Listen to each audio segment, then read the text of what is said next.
Okay. Next up is Jill Fritz from the Humane Society of the United States, which she joined in 2006 as the Minnesota-Wisconsin State Director. In 2009, she became the Michigan State Director, helping to usher in a statewide ban on extreme confinement methods for farm animals, including battery cages, gestation crates, and veal crates. She also helped in the passage of bills, making Michigan's animal fighting laws the strongest in the nation. In 2014, she led the successful Keep Michigan Wolves Protected ballot campaign, in which Michigan voters overturned 2 laws authorizing the trophy hunting and trapping of wolves in the state. Wonderful. Jill is now on the HSUS Wildlife Protection Team, focused on state legislation to ban wildlife killing contests, yes, and the interstate trafficking in wildlife parts like ivory, rhino horn, and shark fins. Welcome, Jill, come on up.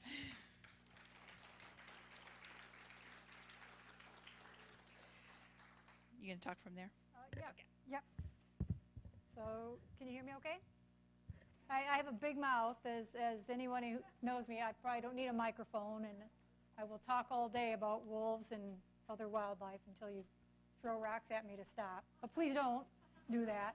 So, I want to first just give a quick heads up that in my presentation there will be a couple of somewhat disturbing images about wolf and other animal wildlife cruelty. Not too bad, but just a heads up to be on the lookout for that.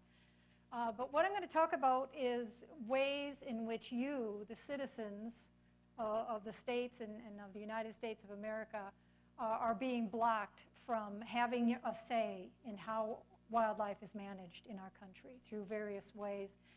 But first I want to start with just a short video about the wildlife protection work of the Humane Society of the United States. We're the largest animal protection organization in the country, and we fight for all animals, not just dogs or cats or pets, but wildlife, farm animals, marine life, everybody together. So this little short video just talks about some of the priority work that we do in the Wildlife Protection Department.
So what I'm going to start with when I describe some of the ways that the public is being shut out of wildlife protection issues is talking about my favorite topic, which is wolves. And in particular, I'll talk about a campaign that we did a couple of years ago that Betsy mentioned, in which we did a ballot campaign to stop the wolf hunt in the state of Michigan. And I'll start by pointing out that there's, of course, lots of talk about wolves out west here because we're in Arizona. But it may surprise you to learn that most of the wolves in the lower 48 states are in the Great Lakes region, in the upper Midwest. And they were not reintroduced there. They were there all along. When wolves were almost completely eradicated from the lower 48 states, a very small population managed to take refuge in the northeastern corner of Minnesota. And when they were placed under the protection of the Endangered Species Act in 1974, they began to recover naturally and went through northern Wisconsin and back into Michigan's Upper Peninsula. So this area that you see here in the light blue area surrounded by the black line is what is called the recovery area for the Great Lakes, what the Fish and Wildlife Service calls the Great Lakes Distinct Population Segment of wolves. So this is the area where wolves are supposed to be allowed to recover So far, though, they have pretty much only recovered into the darker blue areas anyway. But by January 2012, they were just beginning to recover when the Fish and Wildlife Service succeeded in getting that Great Lakes population of wolves delisted and handed back to state management in Minnesota, Wisconsin, and Michigan. So immediately, even though Wisconsin and Michigan both had promised not to immediately open up a trophy hunting and trapping season on their wolves, they immediately went back on that promise. And early in 2012, the state of Minnesota passed emergency rules to establish trophy hunting and trapping of wolves and set a quota of 400 wolves. At the time, they had about 3,000 wolves in that state. Immediately, the Native American people of the Great Lakes region, the Ojibwe tribes, came out strongly against this. And just to tell a brief history of that is, to the Ojibwe peoples of the Great Lakes region, the wolf is literally a brother. And in their creation myth, the creation story that they tell, original man was created by the Creator, and he was lonely. So the Creator sent him Wolf, Brother Wolf, or Maingan, as they call him, to keep him company. And together, original man and Brother Wolf walked the earth and named all of the species of plants and animals. And when they were done with their journey, they came back together and they decided, okay, we're going to go our separate ways, but whatever happens to one of us is going to happen to the other. And as we've seen, that was pretty much the case. But anyway, the Ojibwe peoples of Minnesota and Wisconsin immediately came out and opposed this, along with many, many wolf advocates and wolf advocacy groups in that area. Wisconsin was the same. They established emergency rules to start a wolf hunting, trophy hunting, and trapping season, and set a quota of 201 wolves. They had at the time about 800 wolves. There was, however, a tribal allocation. The tribes were allocated a certain amount of the tags. Fortunately, of course, knowing that those wolves would at least be safe because they wouldn't use those. And then it was a bloodbath right out of the gates. In the fall of 2012, Minnesota killed over its quota of 400 wolves using leg-hold and snare traps, firearms, archery bait. 75% of the wolves killed in that first season were in traps.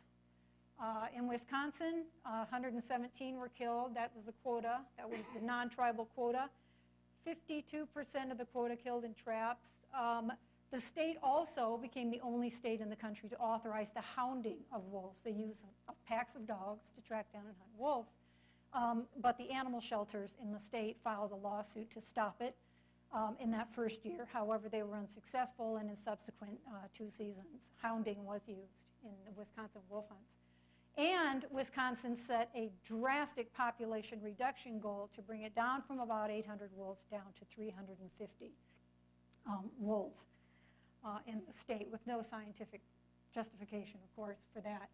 Also, about half of the wolves killed in that first season in Wisconsin were pups, or as the DNR referred to them, young of the year, in that first season, 2012. Having seen that, the Humane Society of the United States and a couple of wolf protection groups in Minnesota issued a notice of intent to sue the Fish and Wildlife Service, that we would, because of this hostile environment for wolves right out of the gates, we would sue to put them back on the endangered species list. Because when wolves are listed, it's for a variety of reasons, not just to get them recovered to a certain number. It's also to try to mitigate ongoing threats to their recovery, hostile management schemes in the states, lack of habitat, lack of ability to reestablish their habitat, etc. So you might be asking yourself, what about Michigan? I know Minnesota and Wisconsin ran right out of the gates with a hunt, but what about Michigan? That's because at the time of delisting, the head of the Michigan DNR, Rodney Stokes, actually came out saying, let's wait. Let's not have a trophy hunt on wolves in this first season. We have a law allowing lethal control of problem wolves. Let's let that work, and let's see how that goes. Well, a couple of months later, Rodney Stokes was removed from the DNR by the governor and replaced with the chair of the Michigan Department of Agriculture. And to no one's surprise, within a few weeks, a bill was introduced that authorized the wolf as a game species and authorizing an open season.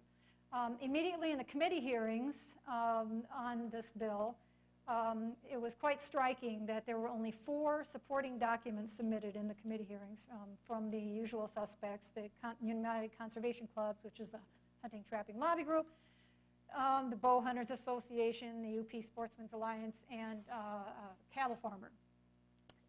In contrast, more than 50 opposing documents were submitted, and mobs of people coming from all over the state, including the Upper Peninsula, to oppose it as well, including Dr. Rolf Peterson, who is, many of you may be familiar with, is the founder of the Isle Royal Wolf Moose Project and teaches at Michigan Tech.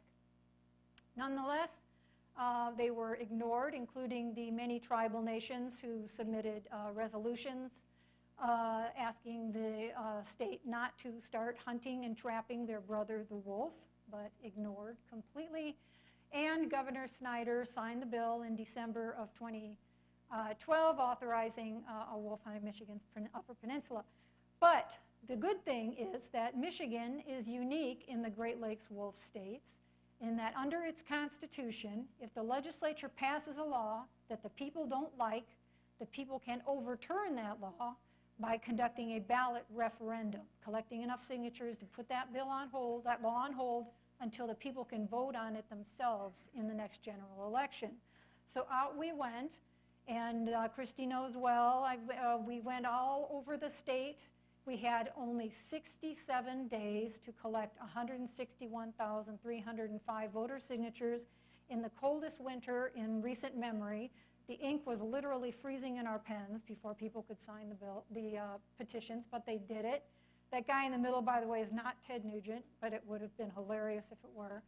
But he actually came and lobbied for the wolf hunting bill at one point. But anyway, we went all over the state from the very top of the Upper Peninsula to Detroit and Kalamazoo and all over the state and collected signatures to put this bill on hold.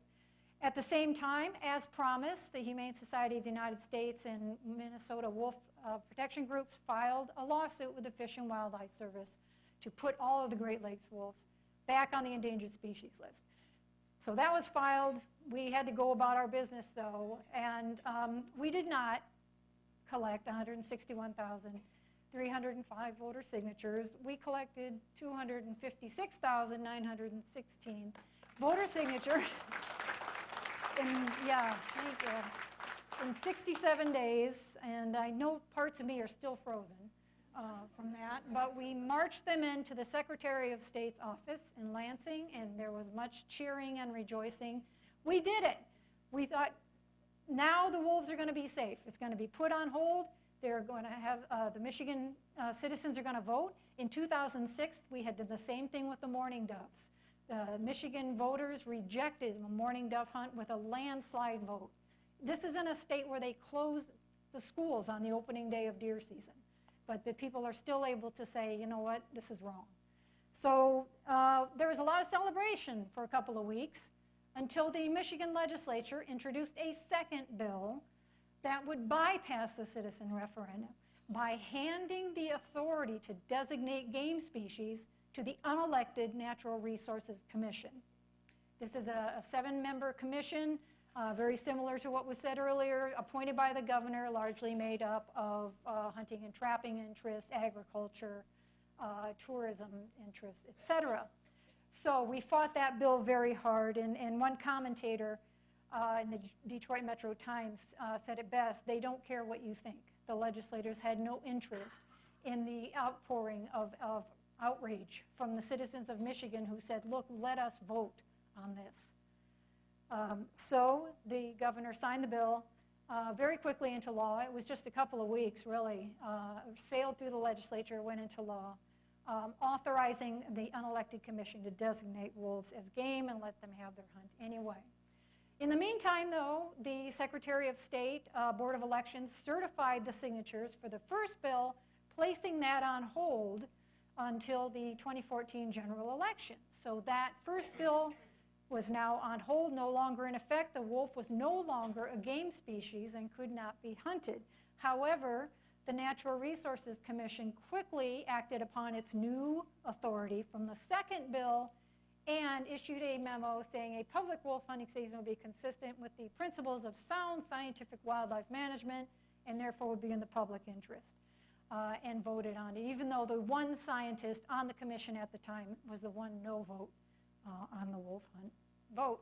This is despite the fact that a panel of some of the top wolf scientists in the world, John Vucetich, Rolf Peterson at Michigan Tech, Jeremy Bruscotter at Ohio State, Adrian Trevis at UW-Madison, had issued a memo tearing apart the DNR's plan to hold a wolf hunt to quote-unquote manage depredations of livestock as remarkably inefficient and ineffective, and it will cause depredations to increase. But they didn't care. Because as Rolf Peterson has said, and we all know that, hunting wolves is not about solving problems. It's because some people just want to kill wolves. And if you go to Michigan's upper, and I'm sure it's the same out here, you go to the Upper Peninsula and any gas station, anywhere you go, you can choose your selection of these types of stickers. So we had no choice but to announce that we were going to start collecting signatures to overturn that second bill as well.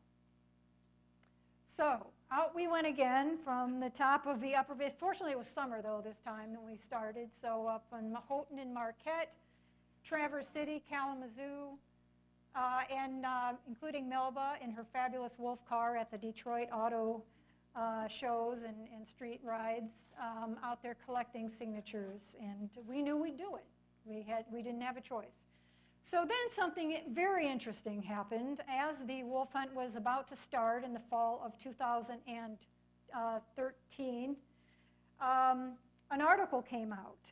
The DNR had just set a quota of 43 wolves for that first season in Michigan. At the time, we had about 658 wolves at the time. And Senator Tom Casperson, who was the author of both of the wolf hunting bills, was interviewed by MLive, a newspaper chain. And he said 43 is not enough. If opponents were honest with people, they'd agree that we need to control the herds. So I'll ask you to just disregard for the moment the idea of wolves running in herds and needing to be controlled, and instead focus on the phrase honest with people. Because just 2 weeks later, after this came out, MLive issued the results of an investigative story called Michigan's Wolf Hunt, How Half-Truths, Falsehoods, and One Farmer Distorted Reasons for the Historic Hunt. And its first story in the series, The Michigan Myth, how lawmakers turned this true wolf story into fiction. And it goes back to 2011 when the Michigan House and the Michigan Senate issued resolutions to Congress urging them to delist wolves. In that resolution was a fantastical story of 3 wolves being killed in the backyard of a daycare center while children were out playing. And as the MLive story found, and a wolf advocate who lives in the Upper Peninsula had actually asked the DNR, you know, that doesn't sound like wolves at all. Did that happen? And they said no. So that story never happened. Wolves were not chasing children around a daycare center in the Upper Peninsula. The story also exposed a statement by a representative of the Michigan DNR who went on Michigan radio, public radio station, and said that wolves were losing their fear of humans in the UP and were staring at them through their sliding glass doors while people pounded on them to scare them away, but they wouldn't be moved. That story never happened as well. Again, the DNR admitted that story was not happening.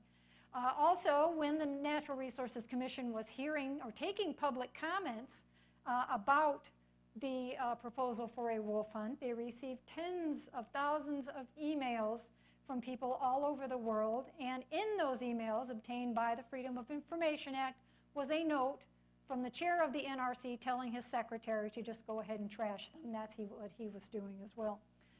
And then finally, it was discovered that the cattle farmer, the one cattle farmer who was being used as a poster boy for depredations in the Upper Peninsula, had been baiting wolves to his property using his own dead cattle that he was letting starve to death and truckfuls of deer parts. So they would come onto his property and then he could shoot them. And this farmer, his name was John Koski, owned a large cattle farm.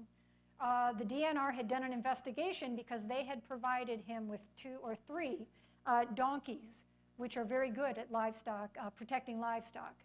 And the DNR found, they got complaints about the site. They went out and found that 2 of the donkeys had already starved to death and were lying there dead, and a third was in horrible condition. You can see from the report there his hoofs going out and emaciated. And that's the farmer's pickup truck. It says Michigan wolves smoke a pack a day on his bumper sticker. Anyway, he eventually pled no contest to animal cruelty charges because in the state of Michigan, animal cruelty law covers all animals equally, and he went out of business eventually. But when you remove him from the picture, there were almost no livestock depredations in Michigan's Upper Peninsula of almost 900 working farms. Then a UP TV station did a further investigation and found that of those thousands of emails that came in of public comments, 3,650 were from Michiganders. Of those, only 13 were in favor of having a wolf hunt in Michigan. All the rest were opposed. So, even though we begged the governor to put the hunt on hold because obviously it was built on a pile of lies, he refused. But the apologies began. The DNR spokesman apologized for telling the fake wolf story. And Senator Casperson went onto the floor and said he apologized for telling the story of wolves chasing children around the daycare center. That story did continue to recirculate. Sometimes it was bus stops. Sometimes it was the retirement home in Ironwood. I think the wolves were circling the retirement home, so went around and around. Nonetheless, despite all of that, the hunt went forward because they did not use trapping in that first season in Michigan because of the public optics. There was now a very high-profile ballot campaign going on. They were only able to kill 22 out of the 43 wolves in the quota. However, knowing that we would be successful in overturning both laws in the next general election, Senator Casperson went to the hunting groups and had them repackage that law authorizing the NRC to designate game as a quote-unquote citizens initiative. In Michigan, citizens can write their own laws and present them to the legislature. If the legislature votes it in, it becomes law, or the legislature can reject it, send it to the ballot, and then the citizens can vote on it. Of course, they had no intention of the citizens voting on it. They would just hand it to the legislature to be repassed again. It was almost identical to Proposal 2 that would let the NRC designate game. They also tacked on a $1 million appropriation because under the Michigan Constitution, citizens cannot overturn laws with a referendum if it includes an appropriation. So they added a superfluous appropriation about controlling Asian carp in the Great Lakes. And to make it really attractive, they threw in free hunting and fishing licenses for members of the military in Michigan, whereas those licenses were actually only $1 at the time. But they needed that, they charged something to trigger that Pittman-Robertson allocation of funds to the state. So they literally had people, soldiers in uniform, going out to collect signatures. Hey, sign here to give military free hunting license, and not mentioning that it was really to reauthorize a wolf hunt in the state of Michigan. So they started collecting signatures for that. In the meantime, we turned in our second batch of signatures, nearly 230,000 more signatures to put that second law on hold. And on every box that we marched into the Secretary of State's office, we wrote, "Perhaps you didn't hear us the first time." So off it went to be certified. In the meantime, that citizens initiative of what they've called hilariously the Scientific Fish and Wildlife Conservation Act was passed by the Michigan legislature in August 2014. But we had more important things to think about, which was going out and campaigning for the vote on November 4th, 2014, to get people to vote no on both of those wolf hunting laws. Even Little Red Riding Hood went out into the Upper Peninsula and braved the herds of wolves to encourage people to, well, that was Jackie Winkowski that did that. On November 4th, 2014, the citizens of Michigan went to the polls and voted no on Proposal 1 and voted heck no on Proposal 2 and overturned them, Proposal 2, in a landslide vote. So they rejected both wolf hunting laws, as we knew that they would. And so as of November 5th, 2014, the wolf was back to being a non-game species in the state of Michigan and could not be hunted. Then just 1 month later, when we were still celebrating, remember that lawsuit that we filed back in 2013 and we all forgot about completely, at least those of us in Michigan, because we were so busy. We got a call. We won. So on December 19th, 2014, a federal judge ordered all wolf hunting to end in the Great Lakes region. And all Great Lakes wolves were returned to federal protection, where they remain to this day. So that was pretty incredible. Yeah. A lot of happy crying among the state directors in those 3 states. So the judge ruled that the basis for the Fish and Wildlife delisting decision was flawed. And the state management obviously was a disaster. More than 1,500 wolves were killed in those 3 seasons in Minnesota, Wisconsin, and Michigan. And it was based on fear-mongering, misinformation, and rhetoric all the time, and we knew that. And it really underscored the reality of wolf recovery, because we've all heard, especially in the Great Lakes, wolves have reached a certain number. They're recovered. And it's not about the numbers. It's about overcoming the long-term threats to their recovery. So we then filed a lawsuit to overturn that 3rd citizens referendum called the Scientific Fish and Wildlife Conservation Act, on the grounds that it was unconstitutional. It violated a rule where you can't just tack on all these bells and whistles to get people to sign your petition. And we won. That was overturned as unconstitutional in November 2016. And we celebrated for a couple of weeks until Senator Casperson just introduced another bill, the same bill again, into the Senate quietly, very quietly, in the lame duck session, where, as you probably know, things are crazy. And the Lansing State Journal put it best. Many state outlets in Battle Creek, Lansing, Detroit, Traverse City, all over were outraged about this blocking the citizen vote on this. And they said it has to stop circumventing democracy by ignoring the obvious will of the people, does not inspire confidence in our statewide leaders. Nonetheless, they were ignored. Governor Snyder signed the bill in the dead of night, which was snuck through. It was discharged from one committee without a hearing and snuck through another committee without providing the required public notice for the committee. So we couldn't be there to oppose it, but somehow the hunting groups and the DNR were able to be there miraculously and testify in favor of the bill. So that's that. As of December 21st, 2016, the wolf is back to being a game species in the state of Michigan. So I tell you all of that insane story, and I usually I should have prefaced it by saying I'm not making this up, because people cannot understand how this could have really happened. But this is just one way that you as a citizen are having your voice silenced by legislatures that are so heavily weighted and so heavily influenced by the hunting and trapping lobby and the agriculture lobby as well. We can't discount them.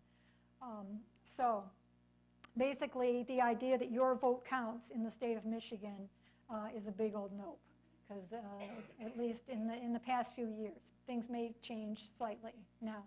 So what are some other ways that the public is being silenced when it comes to trying to protect wildlife? I'm going to talk a little bit about right to hunt bills that come up, handing decisions on wildlife management to unelected commissions where you don't have a say, rewriting management management policies behind closed doors where nobody can see it, and then blocking judicial review, blocking your ability to use the courts to protect wildlife as well.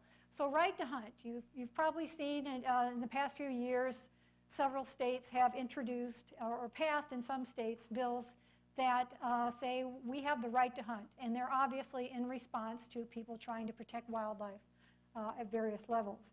So what the Congressional Sportsmen's Foundation did is they actually wrote a manual to teach states how to write these bills or constitutional amendments to try to protect people's right to hunt animals or to use any methods or devices that they want to use. So they provided this template right to hunt language, and basically I won't go into it in detail, but they want to be able to protect traditional hunting methods and designate hunting and fishing as the preferred means of managing wildlife, and something about the public trust doctrine that makes no sense to me. But anyway, traditional methods, what they say in the manual is basically the public in general now does not support things like trapping or bear hounding or baiting anymore. So don't mention those in your right to hunt bills. Just call them traditional methods. That way, and they even say it right in the manual, by using a phrase like traditional methods, proponents can give stronger protection to trapping without actually mentioning trapping. So we see a lot of bills like that. So these are the types of right to hunt amendments that we've been seeing in the past few years. The least restrictive ones just say we have the right to hunt, trap, fish, and harvest game. So great, good for you. You know, nobody said you didn't.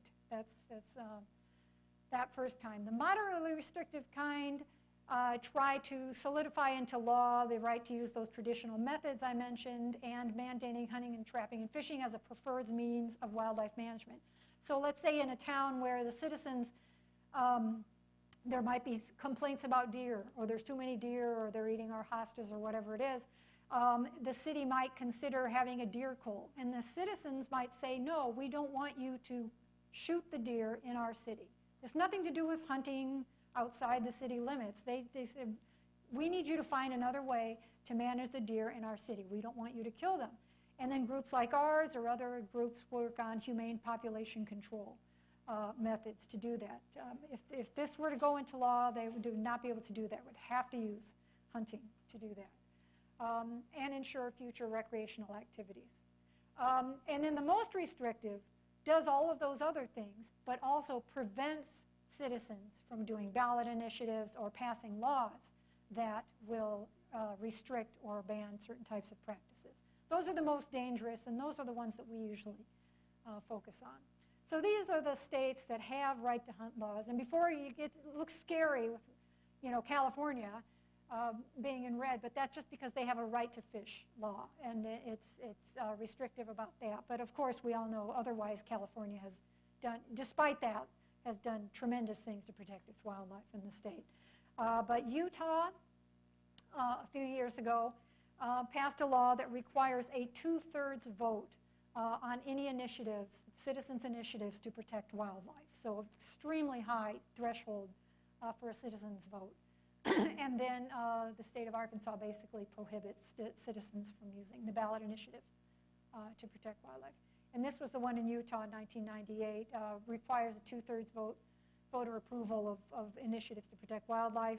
And basically it's, he said, to stop citizens from doing that type of thing. Ironically, it passed, I think, and it was a constitutional amendment, so it had to go to the voters. And I think it passed with like 56%. So it actually, the irony is it would not have passed the threshold that it mandated.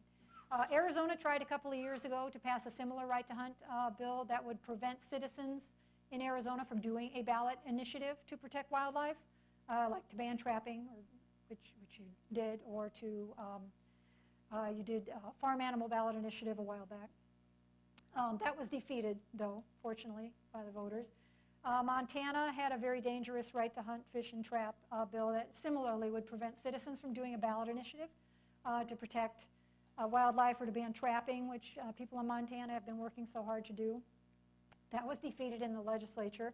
They also had a similar one just a couple of months ago that would require what they call science-only decisions, but not taking into account social science, people's attitudes, human dimensions, opinions, etc. That was also defeated as well.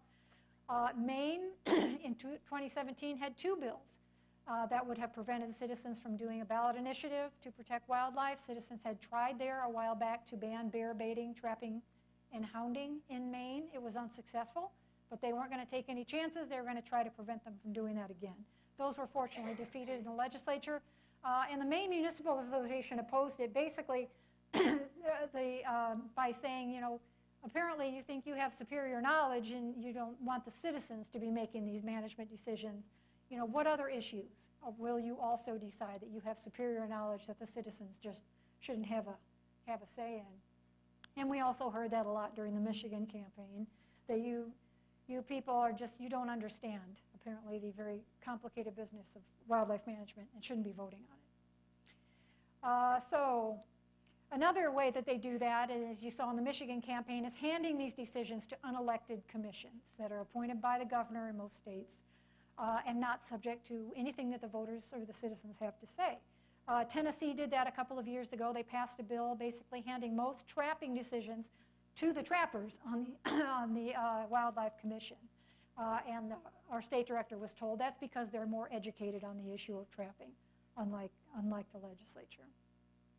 And of course, like I mentioned, in Michigan, that was also handed to the unelected commission as well. And then rewilding management plans. Michigan has a wolf management plan that was put together by a group of stakeholders, widely diverse group of stakeholders, Native American tribes, scientists, and then on the other side, hunters, trappers, bear hounders, and agriculture interests. And they put together a pretty good wolf management plan that did not authorize a recreational hunt. But it said, if biologically defensible, legally feasible, and supported by the public, then the state might look into starting a recreational hunt on wolves. But of course, we all know the Michigan public does not support a recreational wolf hunt. Michigan State University has done 2 statewide polls that says clearly Michigan citizens are not interested in the recreational hunting of wolves. And of course, they literally voted on that very same issue in November 2014 and rejected 2 wolf hunting laws. And it's not just Michigan, by the way. Minnesota and Wisconsin citizens also oppose wolf hunting and trapping by a wide margin.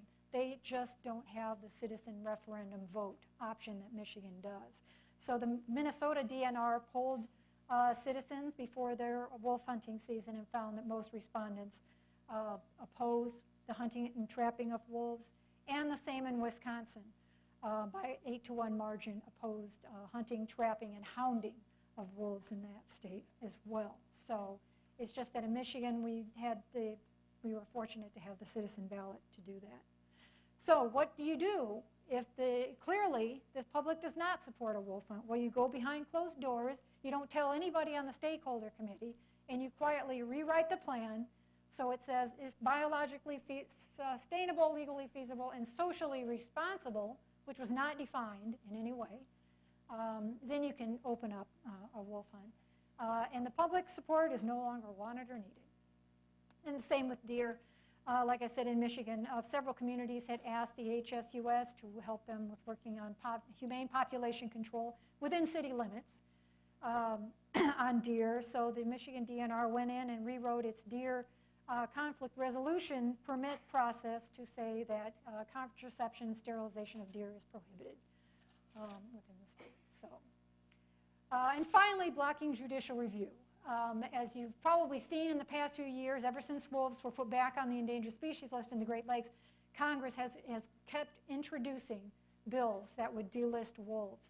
And since they knew that now this would be, I think it will be the 7th time that the courts have overturned delisting decisions as arbitrary and not backed by any science, what they add to it instead, and this was a bill from Sean Duffy in Wisconsin last session, saying that such reissuance of delisting status shall not be subject to judicial review. So literally blocking you from using one of the 3 branches of government to protect wildlife as well. And just a couple of weeks ago, Senator Baldwin Johnson in Wisconsin and Barrasso in Wyoming introduced a brand new bill, delisting bill, that has that judicial review blocking, and that doesn't stand a chance now in Congress. But so the Chicago Tribune said it best: the only reason to bar court challenges, of course, is to avoid having the legal weakness of your case exposed, because they know that we will, of course, sue, and we will, of course, win to overturn it again. So that's it. It's not just the right to hunt bills, but there are so many other ways that you as a citizen are being blocked from having a say in wildlife management, in the process of wildlife management. So the thing to remember is that wildlife belongs to all of us. And go to those commission meetings every month if you can. I know a lot of times they're during the day. But I can tell you the trappers show up, and the bear hounders show up, and the bear hunters. Get to know these commissions, get to know who the commissioners are, and show up and speak every time. At the Speak for Wolves conference this past summer, someone from the Mountain Lion Foundation had a great idea to go to every single commission meeting, and during the public comment period, usually you get 3 or 4 minutes at the end of the period, go up and just say something positive that non-consumptive users are doing for wildlife in your state. And also get to know your state and federal legislators, of course. Get to know who they are, and let them know that this is important to you. And that's really the only way that things are going to change. So thank you. Does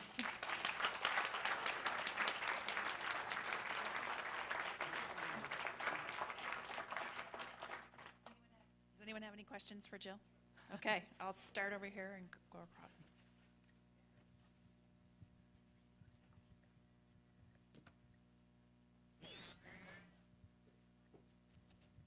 Hi, you mentioned tribal allocations. What were those? Those were just, they issued, the Wisconsin DNR said we're going to issue 201 wolf tags for the 2012 hunt. So, but 117 of those could only be bought by members of the tribes, of the federally established tribes in the state of Wisconsin. But aren't they against it? Yeah, they are, but they, there's a, I forgot what it's called, but there's an agreement. What's the name, Christy? The tribal agreement. Yeah. Oh, yeah, well, that too. They knew they weren't going to use them, but the tribes, they have an agreement that they have to be consulted and have a part in wildlife management decisions in the Great Lakes states. Okay, thank you. Yeah. Consent decree, that's what it's called. Oh, hello. You had mentioned the unelected commissions appointed by the governor. Yeah. Is there anything that citizens can do to disband them, since they clearly do not represent the will of the voting public? Well, I don't know about disbanding them, but states, New Hampshire, there were some people from New Hampshire here that passed a couple of years ago a bill. It got really watered down, but there was a bill to authorize a study commission to bring in more non-consumptive users into the process of wildlife management. It didn't actually appoint any of them to the actual commission, but it was just a study commission. But other states are trying bills that would require at least some members of the commission has to be representative of non-consumptive interests. Thank you. Yeah. Here you go, sir. In any of the states where you mentioned where they've prohibited judicial review, have there been challenges that have been successful or unsuccessful that you are aware of? Not because none of the wolf delisting bills that include judicial review have ever passed. They've never made it through Congress. They really only started showing up in 2015 after we won that last law. It was like the 6th time. I didn't go into it, I didn't have enough time, but ever since I think it was the late 80s, Fish and Wildlife has been trying to delist wolves, and then groups like ours would sue them. They get put back on the endangered species list, and over and over and over again. So by the time we won the lawsuit in 2014, it was the 6th time that wildlife protection groups had won lawsuits to relist the wolves. So after that, then in early 2015, you started seeing these bills introduced. Wolves are delisted in the lower 48 states with no judicial review, but they've never made it all the way through. I couldn't believe how that was legal. How can you literally prevent people from one of the branches of government, one of the checks and balances, but apparently it is. So there may have been legal challenges to other issues where there was no judicial review tacked on to a bill, non-wildlife related. I can try to look that up, but none of the no judicial review wolf delisting bills have passed as yet. Hi, Jill. I am amazed that Wisconsin was green on your map of hunter protection laws and not red, because that's where I'm from. And they have passed not one, but 3 laws to protect hunters. The latest being, if you photograph a hunter in the act of hunting, send a drone over the forest, or even approach the hunter and try to speak to them, you're interfering with their hunt and you're liable to get a $10,000 fine and jail time. Right. That was a hunter harassment law that was amended to prohibit photographing or videotaping. It was mainly bear hounders, right, because Wolf Patrol was doing that. But yeah, that map was specifically right to hunt type bills, but you're absolutely right. Hunter harassment laws, which most states already have, you can't crunch leaves or do whatever around hunters, but they're getting more restrictive now. You can't, they can't use drones, you can't videotape them or even photograph them. And Michigan has a bill that was just introduced like that too. So, yes. Anyone else? Oh, let me come over just real fast.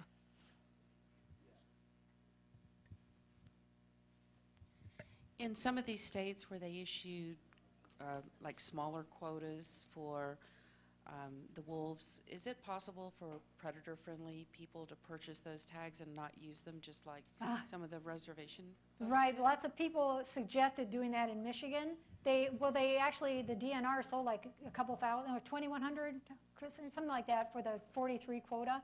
And some people said that, oh, why don't we all go out and buy a wolf tag? But we knew the problem was if you know, they could just sell more, and they'll just keep going until they hit their quota. So we didn't think that was a very good thing to do. Plus, you're just handing money to the DNR. So. And I would also like to point out, when you were talking about the federal delisting with the preventing judicial review, Tammy Baldwin is a Democrat. Yeah. Amy Klobuchar is a Democrat and a presidential candidate. She has also supported cutting out judicial review. So don't just think because of political affiliation. Yeah, Colin Peterson in Minnesota. Yeah, and so, you know, if they stand up for livestock, they don't care whether we get to speak about it or not. Yeah, that's a good point. Yeah. Anyone else have a question for Jill? Okay. Thank you, everybody. Jill, thank you so much. Thank you.